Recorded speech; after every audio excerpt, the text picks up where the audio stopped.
Now then, I'm just going to run us a little intro and we'll jump into this. Why not? Hi, this is Don Matteo, and you are listening to the Ought to Know Better podcast. Let's do this.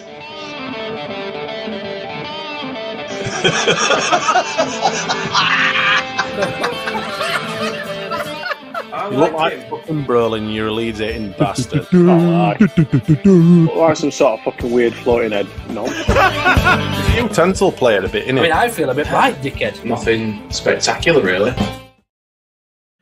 Well, once again, nothing spectacular, really. Just about sums us up, doesn't it? How are you doing, Karl? I'm doing all right, Jay. Yeah, we're late as usual, but sure, I think that's a bit of a tradition now at this stage. Like, so Yeah, no. that's it. You're here. Yeah. People would think there was something wrong with us if we were early. Well, I think so. Yeah.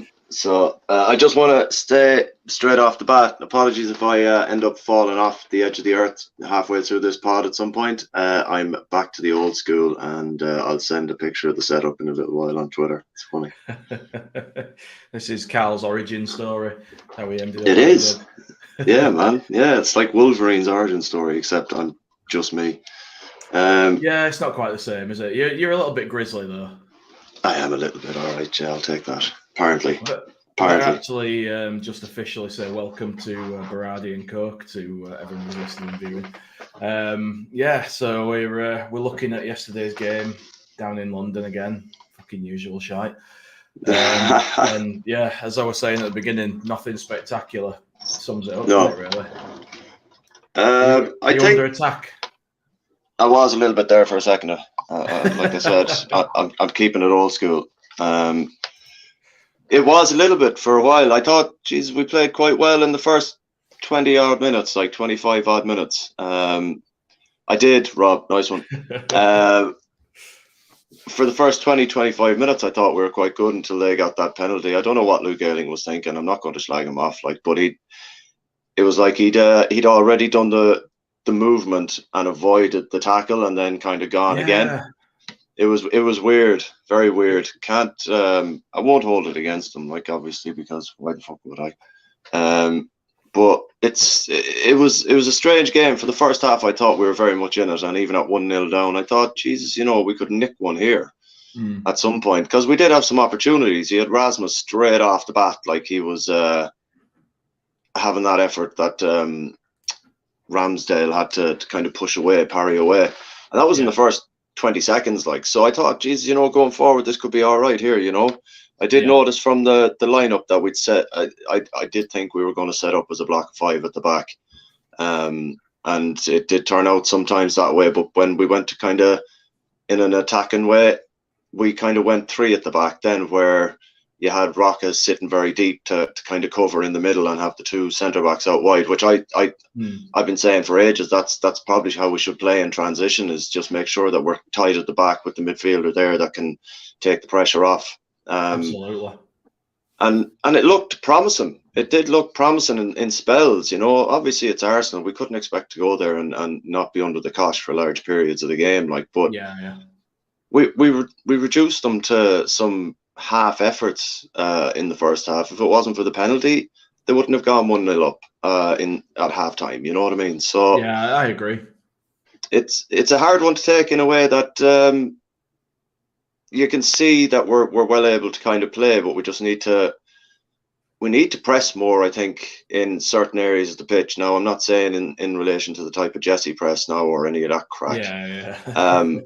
But just a little bit quicker. It's one of those things that kind of frustrates me a little bit when we've got the impetus and we're going forward, but we lose the ball and we don't press straight away from the ball loss. And it's just I suppose one of those things, depending on the team. Xavi's got some good tactics, so you can't really take away from that at the moment, Yeah, absolutely.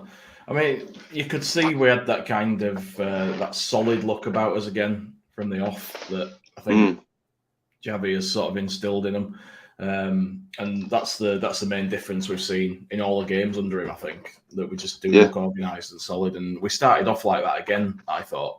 And if we could have scored one of those early chances, it would have been a completely different game. Yeah. I think if one of those goes in, I think it's a totally different kind of mindset for Arsenal then as to how they get out of that scenario for themselves. I was going to say, how was that? Is the can green, is it? Yeah, it's a Heineken. Ah, deadly. Yeah, like if I've lost my train of thought there now.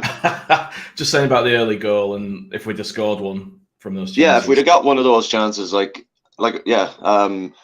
Arsenal would have had to change their whole style of play. They would have had to they'd have had to press more to get the equaliser, which at times they looked a bit open when they did lose it high up the pitch, and there was an opportunity there, but there was one or two from Aaron when Somerville was going straight through from the middle of the park, and he was kind of heading out towards the right-hand side, but he had Aronson in front of him, and Somerville was coming this way, and Aronson was coming around here, so they were kind of like that. And for me, if the pass wasn't made maybe a couple of seconds earlier, then the ideal run for Aronson would have been to come across Somerville, not want the ball, but take that defender away from that area, so Somerville could break into it. But that kind of understanding, I imagine, will come with time when these players understand Xavi a little bit better and stuff like that. You know, it only took Jesse 12 months to fuck everything up, so it's going to take Xavi a little bit longer to kind of, you know, get it going now. Unfortunately, time's something we don't have much of. I know, but we do look a lot better now than we did. Like he's got more points in 5 games than Jesse did in his last 15. Yeah, you know, so you do have to take positives. It might not be the style of football a lot of people want to see, but I think this style of football, where he changes his tactics from game to game and team to team, is sometimes what we need. Whereas with Bielsa, he would do the same thing, but he would focus players on different players because it was man to man. So he always went in the same way. But Gracia, he looks at the teams that's coming up and plays to our strengths rather than what they need, what they bring to the table. You know what I mean? Yeah. We've got a comment from Bandy here. He says, "Why do we think that playing Forest or Palace will be any easier than playing Arsenal? We must play for the points on the day." And I mean, I can sort of get the sentiment, but it's a different level. The players are a different level. They're faster, they're stronger, they've got better vision, better decision making, better skill. That's why they're playing in a team that's fighting for the title. So it'll be equally as tough a game, but in a different way, because there's a different mentality to those teams and a different style of play. They don't try to impose their style on you like a team like Arsenal do. They try to soak up pressure and sort of hit you on the break when there's a chance, which is what we are sort of trying to do. Yeah. I kind of get what he's saying, but I don't agree that it's a direct comparison like that, you know?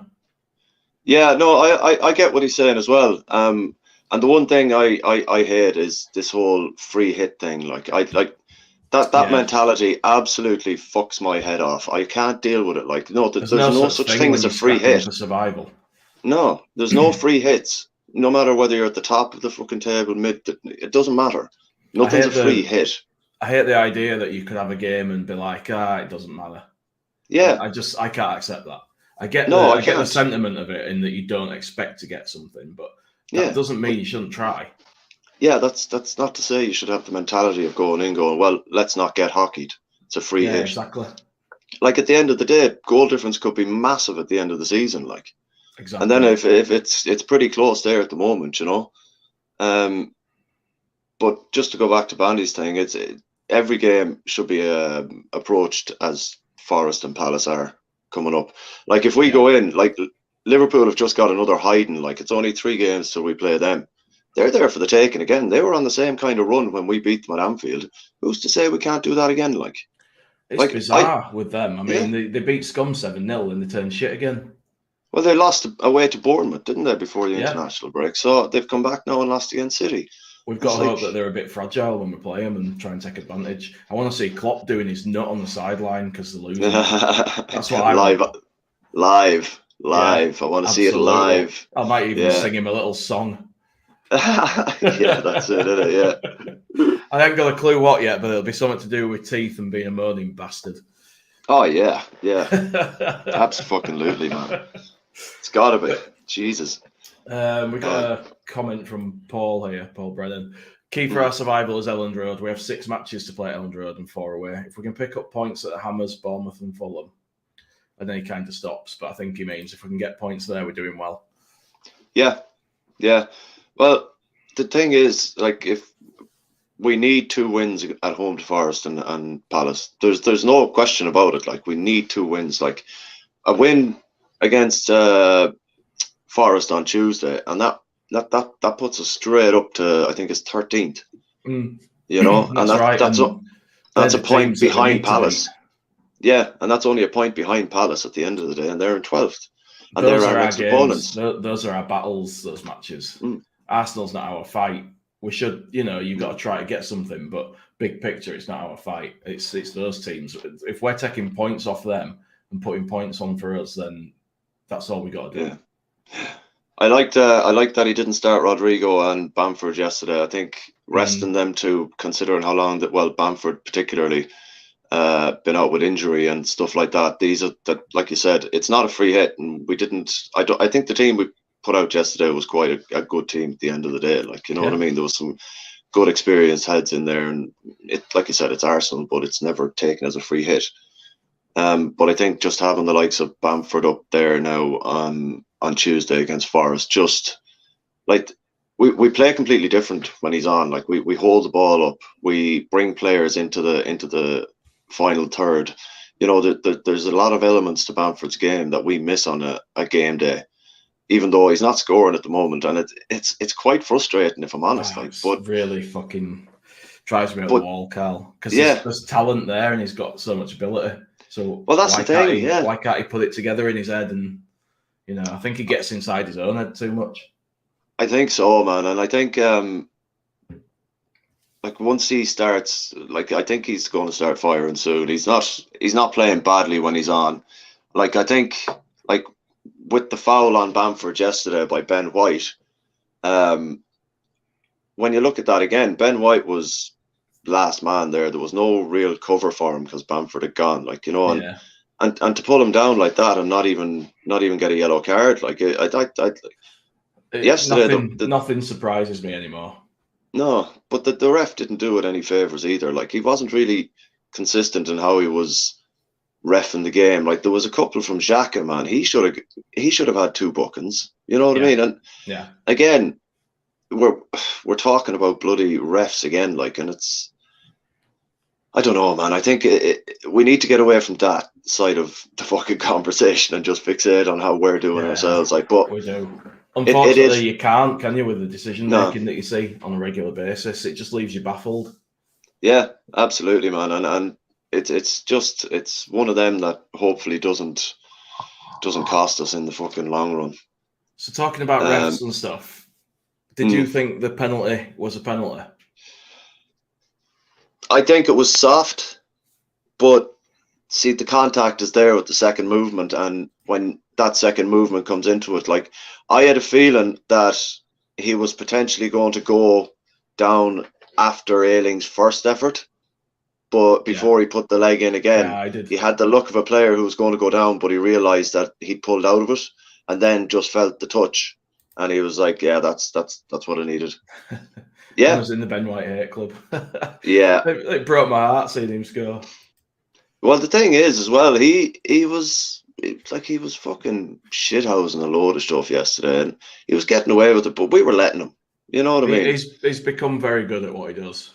Yeah, but at the end of the day, you shouldn't let that kind of shit get to you. You're a professional footballer. Get your shit together and sort it out. That's why we miss Alioski getting in people's ears and barking at them. Well, like Clicky. There you go. Straight off the bat, like, you lose that shithousery around the club and around the team, and all of a sudden you're easy pickings when it comes to the likes of Ben White yesterday. You know what I mean? There's no one there to kind of be like, if that was Click yesterday now, he'd have been yapping in his ear about whatever they were getting up to previously and all that kind of shit, but then slagging him off, and it's just like, sometimes you need that in there as well, don't you? Yeah, you need somebody that's willing to just say whatever and unsettle opposition players and make them think, what the fuck's going on with this bloke? It puts them off, doesn't it? It leaves them a bit like, Jesus Christ, and they're not concentrating properly then because you get into the a little bit, and I don't think we've got anyone doing anything like that now, and I think that shows a little. Yeah. Well, like you'd always, even if you're playing Sunday League football, you'd always try and wreck the head of the fucking guy that's going to be marking you the whole game. You know what I mean? And yeah, it's part of the game, like, and they should just get on with it, like. But there's no one there doing it. Yeah, Leeds tribe, he says, no game is a free hit. We set up a particular way and it was working. Individual mistakes killed the game plan. Was Xavi playing a bit of mind games for midweek by not playing Rod and Bam? I don't think it was so much mind games. I think it was more an understanding that we need these two for the vital games that we have, even though Arsenal is a vital game in the sense that we needed a win. But I think it's clever on his part to just not play them yesterday. Do you remember the hammer that? Do you remember the hammer that Marsh got when he played Rodrigo and he got injured in that Accrington game? Oh man, come on! Like, do you think it would have been a similar reaction if he'd played either of them yesterday? Do you think people would have said, "We weren't going to win anyway. Why have you risked them?" Yeah, I think there could have been a lot of that, and it would have left him on his head on the chopping board to take that on. Like, but look, at the end of the day, he's going to do a press conference tomorrow. We're going to hear more about Nanto and Verber and see what the crack is there. And like, we haven't had many updates from the club in relation to what's going on with them at the moment. So it'd be nice to understand where we're looking at for them to be back in. Like, Nanto sprained his ankle apparently for Italy. Oh, jeez. And it's a hamstring for Verber. Yeah. But then again. Yeah, but then again as well, like Firpo sprained his ankle and just ice bathed it and played a full game yesterday. Do you think looking at yesterday? Go on, you were going to say something else. I need to leg it for a second. Oh, okay. Are you dying one off second. here? Oh, no, I'm not dying off, man. No, I've locked the door. Hold on. Fuck's sake, man. We're professional in here. That's what we do. You know, none of this clinical people who've been professional broadcasters shit. Not on this podcast. Karl will be back anyway. But yeah, I mean, for me, going back to the penalty that I was asking Karl about there, I know in the laws of the game, technically it's a penalty, but when you see a guy who's just basically gets brushed with part of somebody's foot and then he leaps like a salmon trying to go back to the mating pool, you know, it's rubbish, is that for me? It's just rubbish. What's this, Joe? I'm just talking about the penalty again, just going back to that while we're waiting for you to return. I was just saying, I know in the laws of the game, technically it's a penalty, but he wasn't impeded. He leapt like a salmon at the slightest touch. And for me, that needs addressing for next season because we're seeing a lot of it now. We're seeing a lot of players just go down because they were touched and they're getting the penalties because it's such a rigid interpretation. It's like when we had that stupid handball rule that they changed because it was causing chaos. Yeah, but they only changed according after to the rules. Oh, yeah, after certain clubs kicked off. But according to the rules, it touched your hand, it's a penalty, regardless. And it's now got to a point like that with any physical contact on a player in the box. And I don't like where it's going. It needs looking at real bad. It cost us yesterday, and it was bollocks. Ailey obviously is at fault technically, but he could have just carried on. Could Jesus? He didn't need to do that.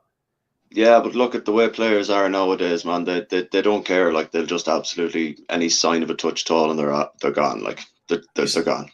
But you know, like sort of 10, 20 years ago, players would have been embarrassed to do stuff like that. Yeah, but it's a different breed now. Even like the way managers look after players and how they talk to the players in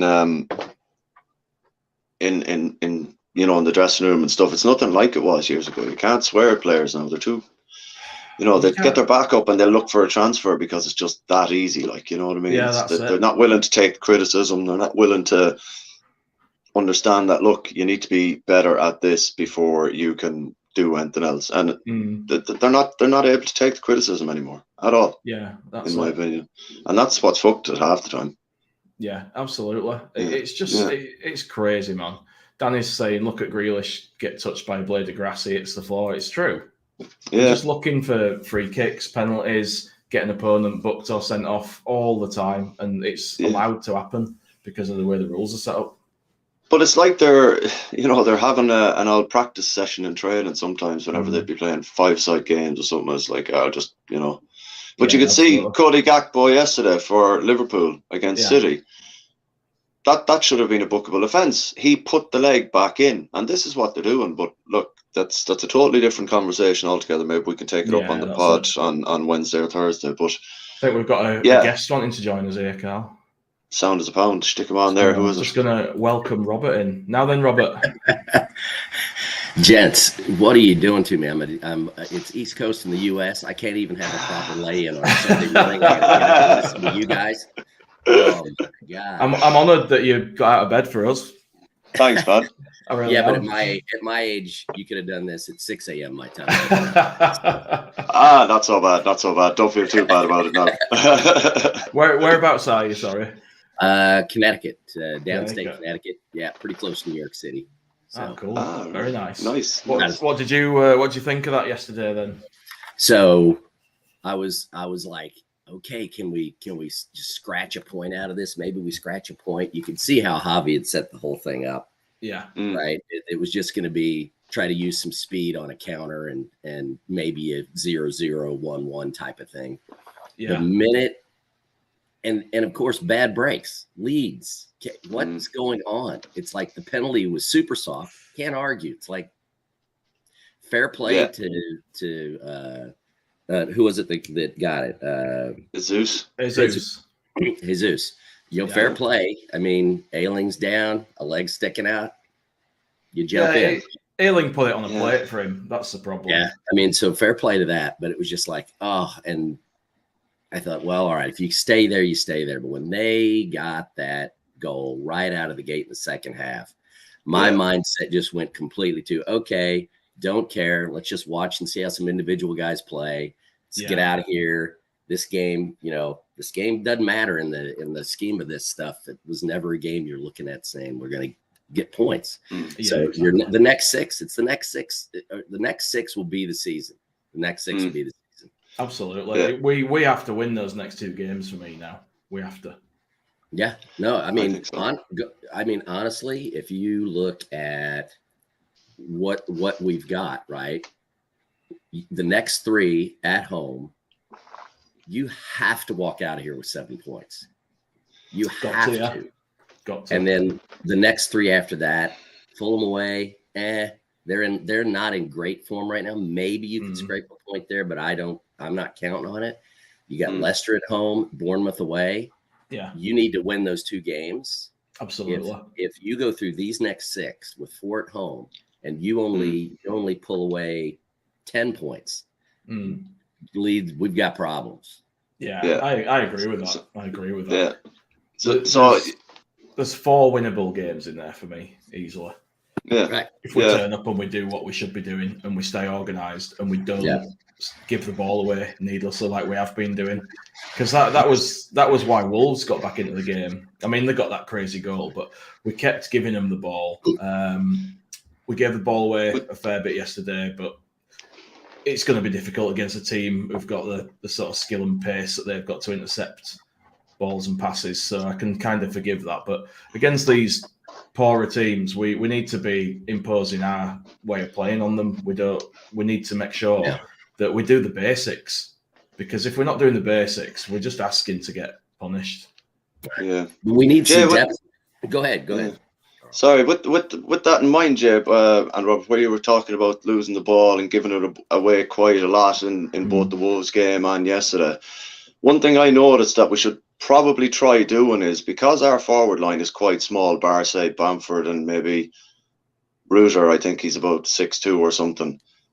If we're going to be playing the ball long, why aren't we playing for the second ball rather than trying to win the first? So yesterday I noticed that we lost a lot of the first challenge headers, a lot.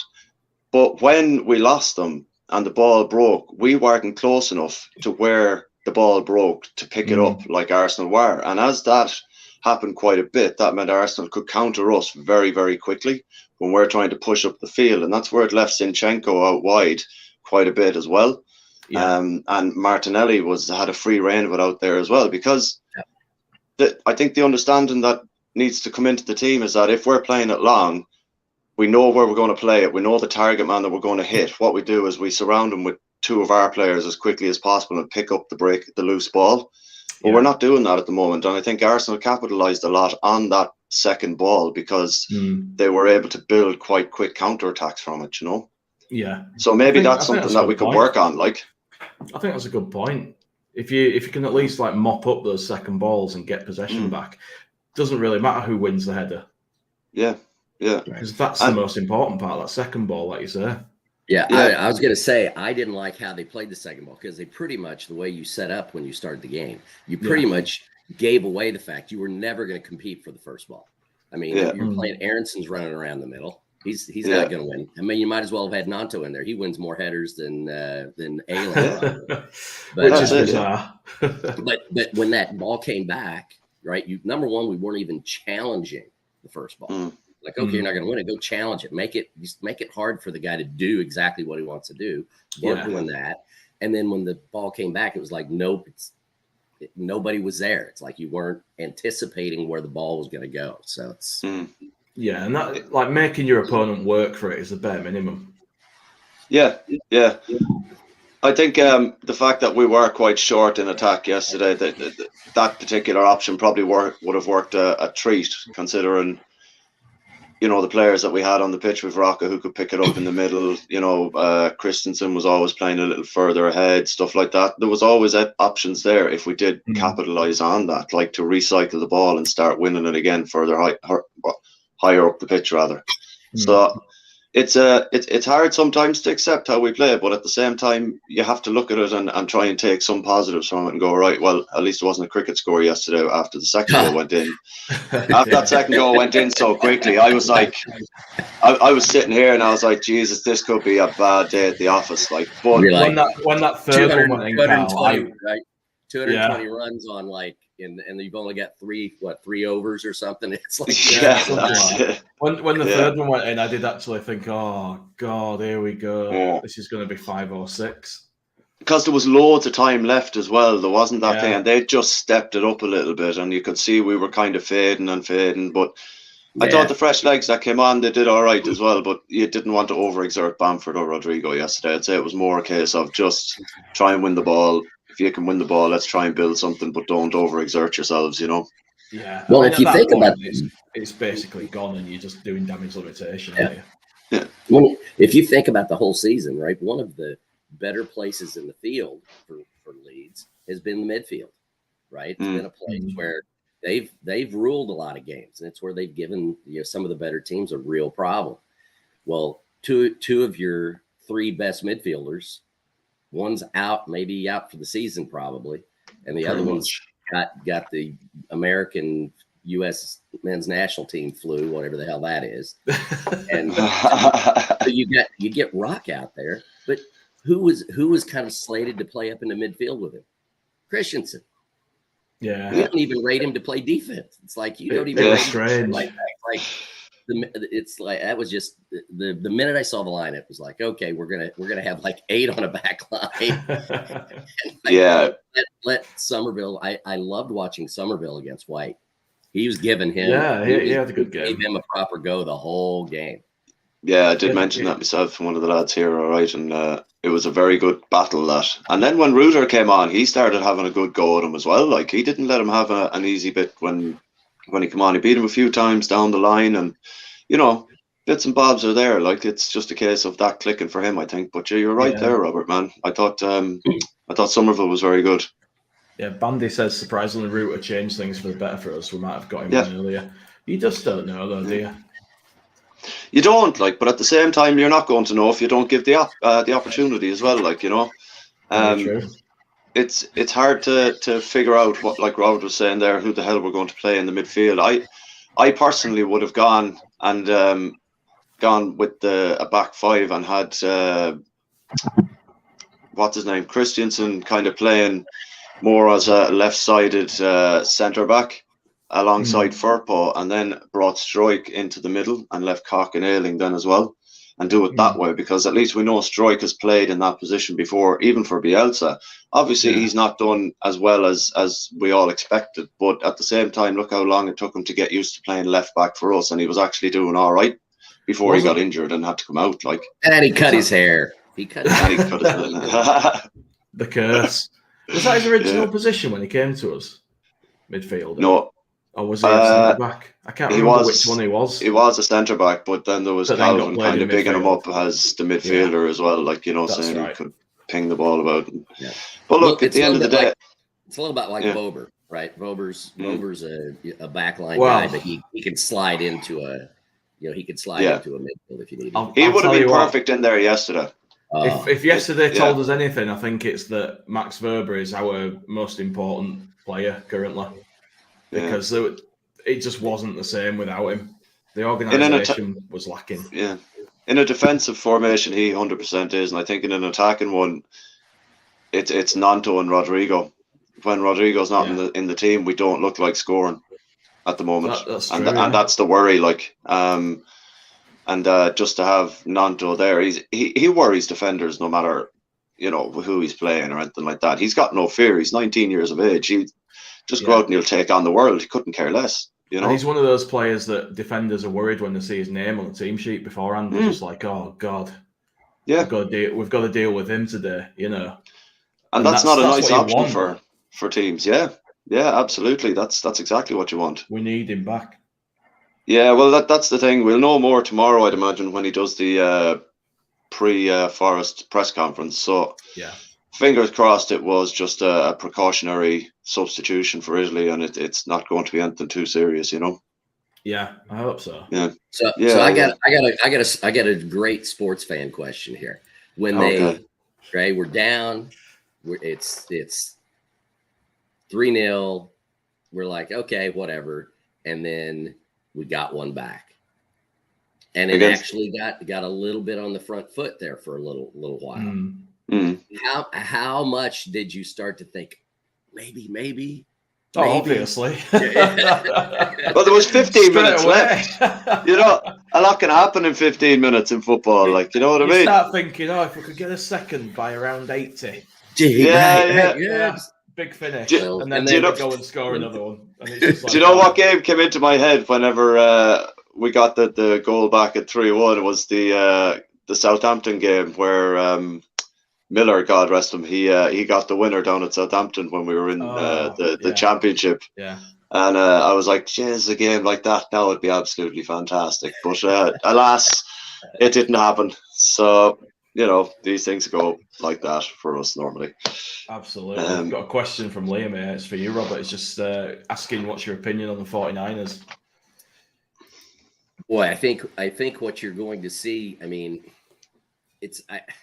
okay, so in my limited experience with Premier League ownership, right, would it be accurate to say that over the last few years, you're seeing a shift away from individuals, owning clubs to these conglomerate, like true sports management kind of organizations owning the clubs? And 49ers are absolutely that. Yeah. And I think whether you like what they end up doing or not, there will be no lack of doing. Like they're going to do. Like they're. I mean, if you pay any attention to American professional sports, players are coming and going and moving, and it's the landscape to a great degree is just constantly shifting. I mean, when I was growing up, it was nothing for a guy gets drafted by an NBA team, you get drafted by an NFL team, and you're with that's your team. Yeah, that's your team till you kind of get really old, and then maybe you go do a cameo for somebody for a couple of years and you retire. Now, it's basically Brady, like. Yeah, I mean, but now it just really these players move all the time. There's all the shift and change, but there's no lack of trying to find the lineups and buy that team that can do something, right? Do something positive. So I would think I'm pretty excited to see what happens. Do you think they're going to want to turn us into a club that's challenging for things then? Will they be prepared to put the money in and do that? I think they absolutely will want to at least be a club that's in the top half, right? Yeah, just be a club that's competitive. You're in the top half. And then maybe every third, fourth year, maybe you catch that right signing, or the league's a little down, and you get a good run, and you're challenging for a Champions League spot. That's really, to me, Leeds is no different than what I root for in American college football. I'm a big Oklahoma. I'm from Oklahoma originally, and I'm a big Oklahoma Sooners. Oh, hey! You're barking up the wrong tree there, by the sounds of it. I don't. You're lucky. I don't have my any orange and black on them. Usually, I'm it's Oklahoma State, and they're kind of like that, right? If you get always competitive, they'll have a down year, but never. They're not finishing last or anything, and you catch the right. You get some breaks, catch the right player or two in the right spot. Oh, Jammy, no.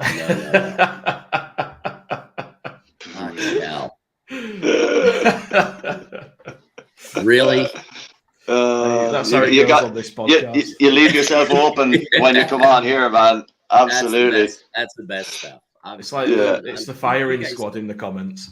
Yeah, you guys see me on Twitter. I'm really I interact a ton with the OU folks on Twitter. I love the banter. I want the back and forth. At the end of the day, it's just a freaking game, right? What the heck? Let's have some fun. Let's all live and die. That's what rivalry is about. Right. Oh yeah. My neighbor over here, we're good friends, and we'll go down. There's a little Irish pub here in town called Teguine's, and we'll go down. They'll be open this morning at 9:30. And proper Irish pub. Oh, they'll be open 9:30 for the games. And awesome. I can promise you at 11:30 our time, when Man U comes on, that place will be standing room only. Like you won't be able to find a chair. And he's a scum fan. It's like, come on. I actually bought him a jersey, a Man U jersey. I couldn't spend money on that. No, for his 50th. For his 50th birthday. You're a better man than me. I got him a Man U jersey, and his name's Duncan. So on the back of it says Dunk-a-doodle-doo. Nice. Wait. Now that you mentioned that, right? I was working in a place before, and there was a lad leaving, and he was a Scum fan, and we all chipped in, and we got him a jersey. We got him a name on the back. Out now. Right? No. Listen. This is actually really good, right? Because there was loads of Liverpool, Leeds fans. Because it's obviously in the Leeds office, everyone was like, "Let's just get Aguero 10 on the back." So we got Aguero 10 on the back, just with loads of O's going along like that. And it was like, and he opened it up and he looked at it and he was like, "Oh, thanks, guys." And then he turned it around and he was like, "What am I meant to do with that?" And we were like, "Yep, enjoy it, man. That's for you." So yeah, Jammy's watching from Oklahoma. Oh, Jammy, where are you in Oklahoma? He says OSU Cowboys ain't so bad. That ain't so bad. There you go. And he says we must not trust the 49ers. The moment Leeds are in a good position, it will be all about the Super League. I hate that. I hate that. I wish that would go away. Yeah, Super League. It's one of those. It's not going to go away well. There's like massive corrupt clubs run by corrupt people. Yeah.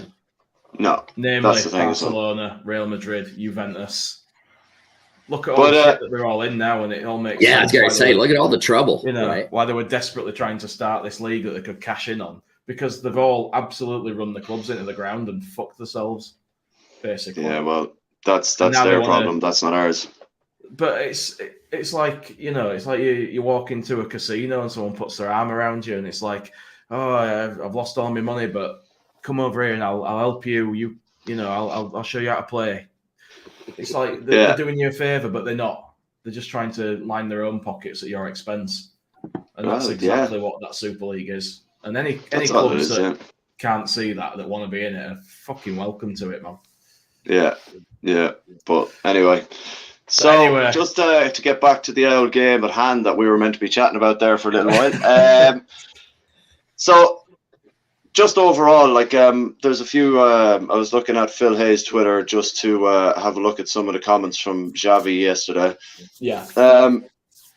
It's Gracia. We tried to be compact, tried to defend the middle. Playing against Arsenal, sometimes you can't decide where you want to defend. You have to run a lot of distance. So I decided to go with these players. It's kind of explaining why you went with it. Like, you know, you've got young players up front who are willing to do the hard yards to try and close the ball down. Arsenal are going to move it a lot quicker than everyone else. Do you think, just going back to what we talked about earlier on, Jay, do you think is it going to be massive changes now coming in for the Palace and Forest games? Like, I mean, tactically, he has to go for it. Like, who do you think he might bring into that fray? I don't know. With what we've got, I think we've definitely got to be looking at one of Bamford or Rodrigo to start against those. As somebody said earlier in the comments about Ruter having a good showing, it might be worth giving him a start if we've still got injury issues. I think so. You know, I think Somerville probably keeps his place for me. Harrison maybe not. Yeah, and that's not to bash Harrison now by any means, but there was a few sloppy bits here and there yesterday. But you know, there was equally as many good kind of spells for him as well. But I think he'd benefit from a couple of games just out of the firing line. I think so as well. Like, I think there's a lot of pressure put on his shoulders as the kind of more mature squad player in that front line. When you look at who he was playing alongside yesterday, he had Aronson and Somerville to kind of talk to, coax into the game, stuff like that. So maybe that takes a lot of adds some pressure to him, which maybe he's just not handling as well at the moment. And maybe you're right taking him out for the Palace and Forest, well, the Forest game maybe, and just seeing how we get on. But again, it's not to bash him. Like, he's taken on a bit more responsibility. You could see it yesterday. He was doing a lot of talking to Aronson and to Somerville, and he was making sure that the interchange in between wings and who was up top was all kind of accurate. So that does take a lot of, like, if you're not used to it as a player, it takes a lot of your mentality for the game away, because you're kind of you're kind of like, right, okay, I'm the older player here. I need to lead these guys in a way that benefits the team. So if you're not used to that kind of thing, it does take away from your own game as well. So maybe take him out of the firing line for a bit, like you were saying, and just see if we can give Ruter an old bash at it. Yeah, absolutely. I mean, do either of you guys think that maybe Harrison's worried about the competition he now has? I don't think so. He's pretty, you know, I think guys like that, they know there's going to be coming and going with this, right? And that, to me, the setup you have, you ought to be rotating some guys in and out, right? Rotate some guys in and out so that game in, game out, you've got quality in right places, right? Ruter's got to stay wide. He's got to stay wide. You got to keep him wide. You play Bamford or Rodrigo and hope to keep those guys healthy. And then I think depending on what you do with Harrison really gets into, do you feel like you need the defensive help? Because that's where he just, he can have his games like he did yesterday, where he just didn't look great going forward. But his defensive work is so valuable. So valuable. Do you think a lot of what Harrison does well is when there's certain players in the team?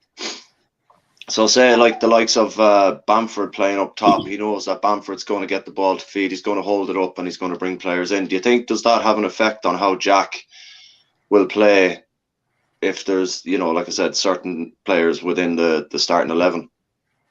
I would think so. He's really good. If you look at some of his better games this year, I think you'd have to say it's when he's been able to play off, you know, it's that second ball, it's the layoff, right? It's the get the ball up to the guy in the middle and lay it off, or something goes into the middle and he can run into that space, right? When you're around the outside of the box, that if you're going to play, go ahead. No. Carry on there, man. Carry on. Sorry. I was just going to say, if if you're playing in a setup where you feel like it's going to be a little more open, right? A little more open, maybe a little more end-to-end type of action. I like having him in there just because of his work. You're never going to lose him on the defensive end, and he's going to make it all the way down to the other end. Where Cree, maybe sometimes he doesn't get all the way back. Nanto, some young kids, they turn off for that 5 seconds, right? That's all it takes. You're never going to get that with Jack. So if you've got an end-to-end game going on, or you're going to set up defensively, that's the problem. He's so inconsistent with his feet. If he could he takes the ball out of the air like he's catching it in the glove. Yeah, he does. But then he'll have games like yesterday where his touch into space is bad, or his pass into space is a little off. He's inconsistent right there. That's where he's inconsistent.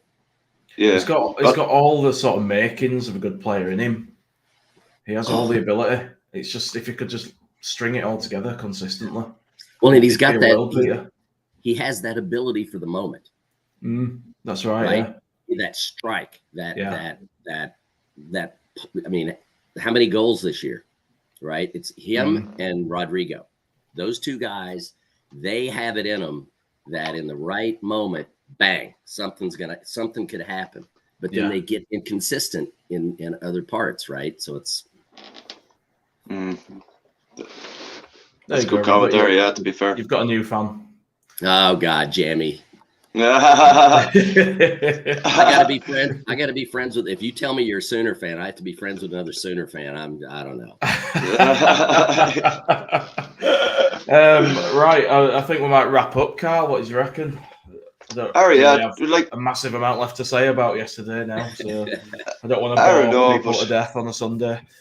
Nah, but at the same time, I think it's there was a lot yesterday that we could take positively into the Palace and Forest games. That first 20 minutes, and like we said, they wouldn't have scored in the first half if it wasn't for the penalty. They had maybe 2 opportunities. Jesus headed over, and I think it was Zinchenko had an effort as well. But look, if we can play, like we did for the first 25, 30 minutes when the heads didn't drop after the penalty, then I think we've got as good a chance on Tuesday as anyone against Forest at home. I think so. It's got to be a game that we're going into looking to inflict maximum damage on them. Yeah, we need to up our goal difference as well. Yeah, we can't be worrying about teams like that. We have to be going in there confident and expecting to get something. I want to see us really press home our quality over them. Yeah. I believe we have a better side. Yeah, there's a comment there from Liam. You might get it up there just towards the bottom. So he basically says we must score early against Forest on Tuesday to give everybody the feeling it's going to be a great night. I think getting on the score sheet early doors will tip the game in our favour if the crowd can see that's where it's going. So, absolutely. Yeah, I think Liam, you're on the ball there, man. Yeah, 100%. I think that's spot on. I think it's. Well, you think any of these teams that are down here at the bottom, any of these teams, right? If you've got what you guys call a 6-pointer, right?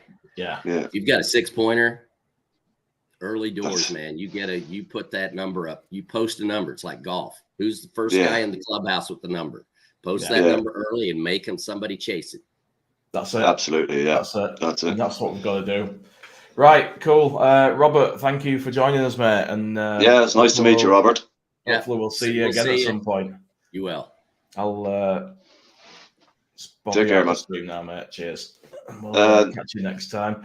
Just thanks. Before we finish up, Karl, I'm just going to show the Andy's Man Club, not the Andy's Man Club. I'm turning into Luke.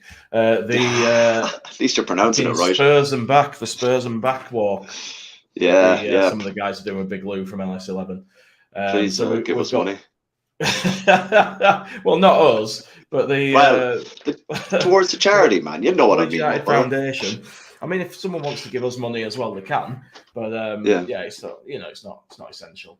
But we've got Gilly and Luke are doing the walk, doing 400 miles in 58 days. I think it worked out at some. You're doing it as well, aren't you? Yeah. Sorry, I forgot you got roped in. I'm not daft enough to attempt it, but you guys are. And it's Big only Lou as 15. well. It's only 15,000 steps a day to do 7 mile. Like that's all it is. So that's grand. 14,999 more than I'm doing at the moment. But yeah, I mean, it's going to be tough, but you guys, fair play to you. You're doing sort of 7 miles a day and right up until the last day of the season, is it? That it's got to be done by? Yeah. I think so, yeah. And I think it's the final the final day for donations. Well, you could probably do it after, but our final day for getting the target set for each other is the game against Spurs. So I think we're going to do a bit of a walk and a few cans. You're going to finish it up, aren't you, with a walk from the city centre to the ground? I think so. Yeah, I think it'd be nice to do something like that, you know. But yeah, so if anyone wants to donate to that and encourage these crazy bastards to keep walking, keep getting busters, and doing stupid things, then go for it. Pop some money in the pot. I'll go to a good cause. Other than that, give a plug to Andy's Man Club, who I mentioned at the wrong time there by accident, and just say if anyone's sort of struggling, needs to talk to anybody, these guys, it's a nice sort of welcoming environment. You can just go hang out with them. There's local groups all over the place. Look them up and give them a shout if need be. Absolutely. Anything to add, Karl? It's good to talk. It absolutely is. And we've talked long enough. So yes, we have. With that, I'm going to say goodbye, and I will see you on the next one. Bye-bye. Cheers, everybody.